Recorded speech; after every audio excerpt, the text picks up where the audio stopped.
Halo Sobat Samologer, dimanapun Anda berada, semoga selalu sehat.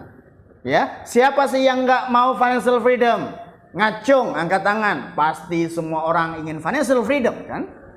Tapi caranya gimana? Apakah menikah dengan orang kaya, bisnis, atau investasi? Kali ini kita akan bahas salah satu caranya dengan investasi. Tapi faktanya di lapangan banyak investasi yang abal-abal alias investasi bodong. Sehingga orang jadi takut untuk berinvestasi. Bersama saya, Gembong Suito, ini dia video yang bisa kasih kamu solusi agar tidak takut berinvestasi.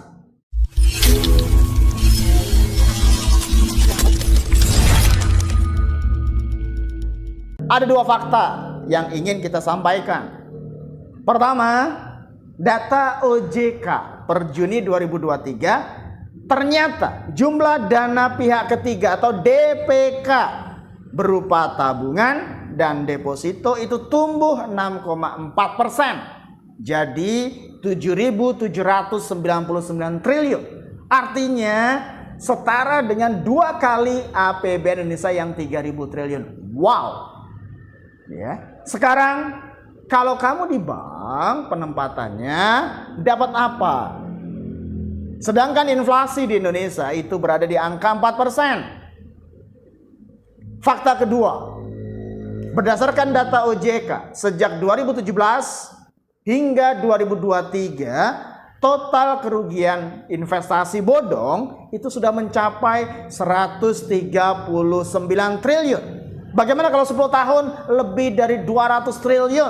2011 sampai 2023. Uangnya hilang entah kemana, padahal uang itu hasil kerja keras mereka selama ini.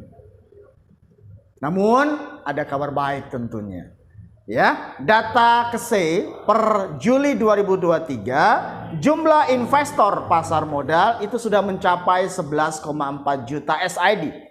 Ya, atau jumlah investor naik dari 3 juta tahun 2020 mencapai 11,4 di tahun 2023. Tapi itu didominasi oleh investor milenial dan Gen Z.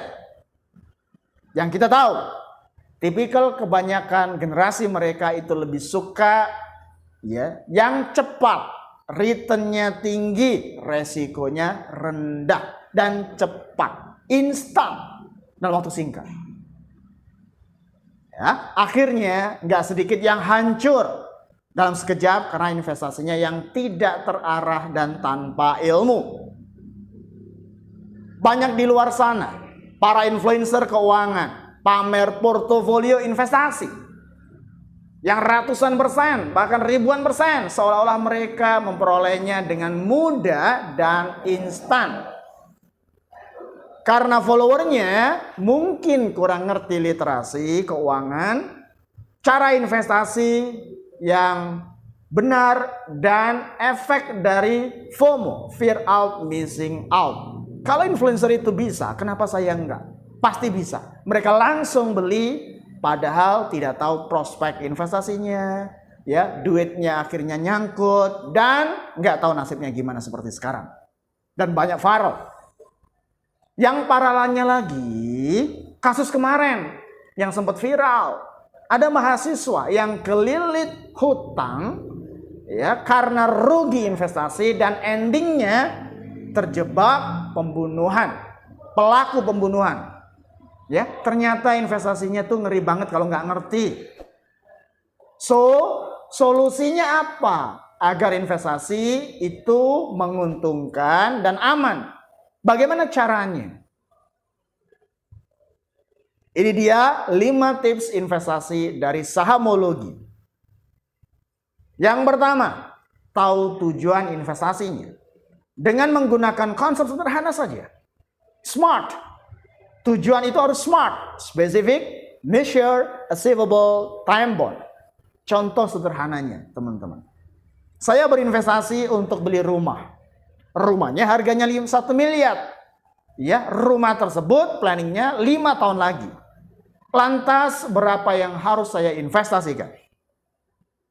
Yang kedua, setiap produk investasi selalu ada untung dan ada potensi resikonya. Seperti dua sisi koin yang tidak akan terpisah. Mau return tinggi, resikonya juga tinggi. Mau resiko rendah, resikonya juga returnnya rendah. Kalau yang diminta masyarakat Indonesia, ada nggak mas? Return tinggi, resikonya rendah, dan cepat. Ada nggak? Nggak ada. Kalau ada, cek komen di kolom komentar. Saya juga mau. Ya, yang ketiga, pilihlah investasi produk investasi sesuai profil resiko Anda. Apakah moderat, konservatif, atau agresif? Contoh sederhana. Kalau saya konservatif, tidak mau resiko, tidak mau fluktuasi yang terlalu tinggi, saya dapat memilih produk investasi seperti deposito dan obligasi pemerintah retail. ORI, ya, suku tabungan, SBR, SR, itu salah satu pilihan yang konservatif. Sebaliknya juga kalau saya agresif, ya, saya pengen return tinggi mas, biasanya itu basisnya adalah equity atau saham, baik dari reksadana saham maupun saham langsung atau kripto. Yang keempat, sebelum investasi bukan hanya menyiapkan dananya, tapi harus ilmunya. Nah, di sini kami Sahamologi akan membantu Anda trading yang mudah dan menguntungkan. Yang terakhir, siapkan dana darurat untuk kebutuhan selama 6 bulan ke depan. Kenapa dana darurat? Karena investasi itu tidak naik aja, tapi ada potensi turunnya. Begitu turun, ya, dan teman-teman butuh, operasional teman-teman tetap ada. Kebutuhan bulanan tetap tercover. Itulah pentingnya dana darurat atau emergency fund.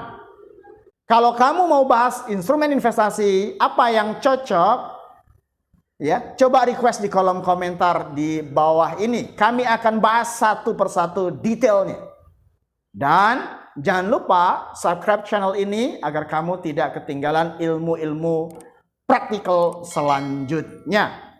Bersama Sahamologi, ya, trading mudah dan menguntungkan. Salam profit.